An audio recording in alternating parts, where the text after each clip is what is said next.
ഇന്നത്തെ നമ്മുടെ യാത്ര കൊളോൺ എന്ന് പറയുന്ന ഒരു സ്ഥലത്തോട്ടാണ്. ഏതാണ്ട് 780 കിലോമീറ്ററോളം നമ്മൾ ഡ്രൈവ് ചെയ്തിട്ടാണ് കൊളോണിലെത്തുക റാവൻസ്ബർഗിൽ നിന്ന്. ഇന്ന് നമ്മുടെ 4-ാം ദിവസമാണ്.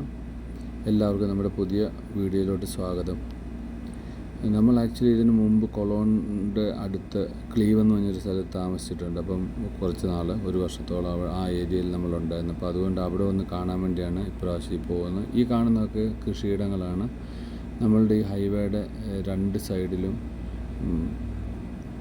കൃഷിയിടങ്ങൾ ഇഷ്ടം പോലെയുണ്ട്.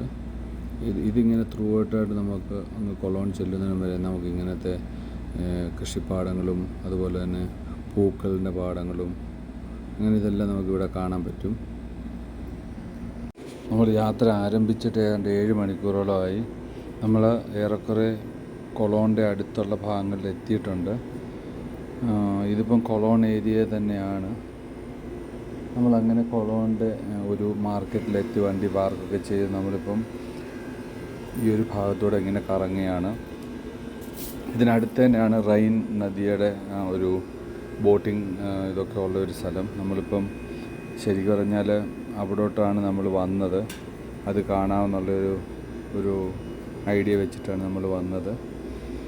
ഈ ഒരു ബോട്ടിൽ നമ്മൾ യാത്ര ചെയ്യാനൊരു പ്ലാനുണ്ട്. ഒരാൾക്കൊരു 10-50 യൂറോ എന്തോ കൊടുത്തു കഴിഞ്ഞാൽ നമ്മളെ ഒരു അരമണിക്കൂറോളം നമ്മൾ ഈ നദിയിൽ കൂടെ, ഈ റെയിൻ നദിയിൽ കൂടെ നമ്മൾ റൗണ്ട് അടിപ്പിച്ച് തിരിച്ച് നമ്മൾ ഇവിടെ തന്നെ കൊണ്ടുവന്നവർ വിടും. ഒത്തിരി ആൾക്കാരുണ്ട്. അതായത് ആ സൈഡ് ഈ സൈഡും ആ പാലത്തിൻ്റെ മുകളിൽ ഈ സൈഡിലൊക്കെ ആൾക്കാർ ഈ ട്രാൻസ്ജെൻഡേഴ്സ് ഉണ്ട്. ഇന്നെന്തെങ്കിലും വലിയ പ്രത്യേക ഒരു ദിവസമായിരിക്കും അവർക്കുള്ളത്. നമ്മൾ ആ ഒരു റൈൻ റിവറിൻ്റെ ഈ ഭാഗത്തിൻ്റെ ഒരു സൈഡ് ഈ ഗാർഡനും മറ്റൊരു സൈഡ് നമ്മൾ മുമ്പേ കണ്ട മാതിരിയുള്ള ഈ ചെറിയ ഒരു മാർക്കറ്റും കാര്യങ്ങളും ഒക്കെ ആയിട്ട് ഒരു നല്ല രസമുള്ള ഒരു ഗ്രാമം പോലെ തോന്നിക്കുന്ന നല്ല രസമുള്ള ഒരു സ്ഥലമാണ്. നല്ല നേച്ചർ ബ്യൂട്ടി സ്ഥലം. ഞാൻ നേരത്തെ പറഞ്ഞതുപോലെ ആ ഒരു ആൾക്കാരെല്ലാം അവിടെ കണ്ടത്, ഈ ട്രാൻസ്ജെൻഡേഴ്സിനെയൊക്കെ കണ്ടത് അവിടെ ഒരു പ്രൈഡ് പരേഡ്, അവരുടെ ഒരു പ്രൈഡ് പരേഡിന് വേണ്ടി അവർ ഒത്തുകൂടിയിരിക്കുന്നതാണ്.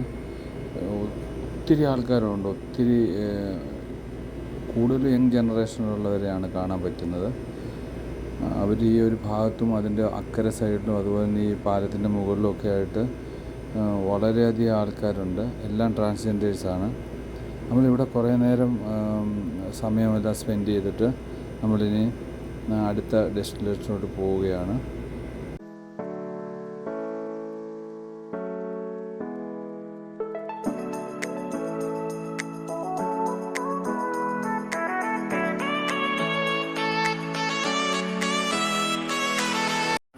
ഇനി നമ്മൾ ഇവിടുന്ന് പോകുന്നത് ഡെസൻഡോഫിലോട്ടാണ്. നമ്മൾ ഡെസൻഡോഫിൽ എത്തിക്കഴിഞ്ഞാൽ മീഡിയ ടവറിൽ പോവും. ഇപ്പം നമ്മൾ മീഡിയ ടവറിലാണ് ഉള്ളത്. മീഡിയ ടവറിൽ നിന്ന് നമുക്ക് താഴെ റെയിൻ റിവറും അതുപോലെ തന്നെ സിറ്റിയുടെ കുറേ ഭാഗങ്ങളൊക്കെ നമുക്കിവിടെ നിന്നാൽ കാണാൻ പറ്റും.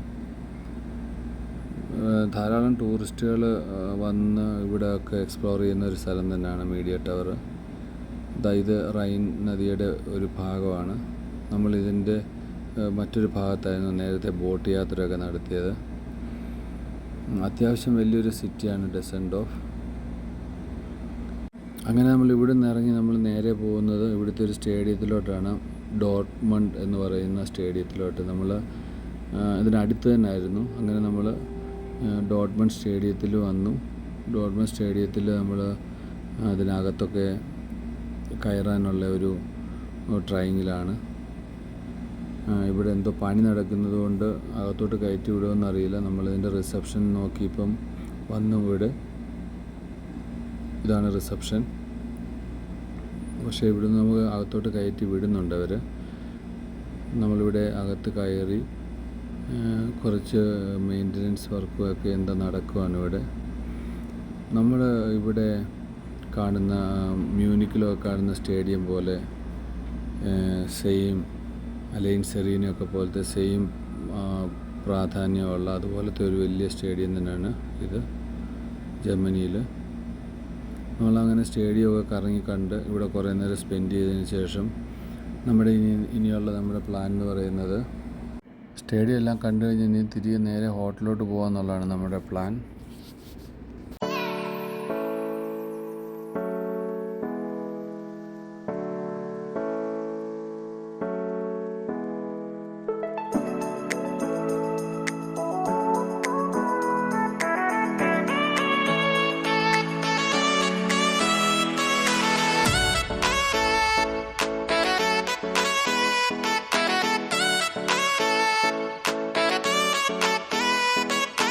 അങ്ങനെ സ്റ്റേഡിയമൊക്കെ കണ്ട് നമ്മൾ നേരെ തിരികെ പോവുകയാണ് നമ്മുടെ ഹോട്ടൽ ലക്ഷ്യമാക്കിയിട്ട്.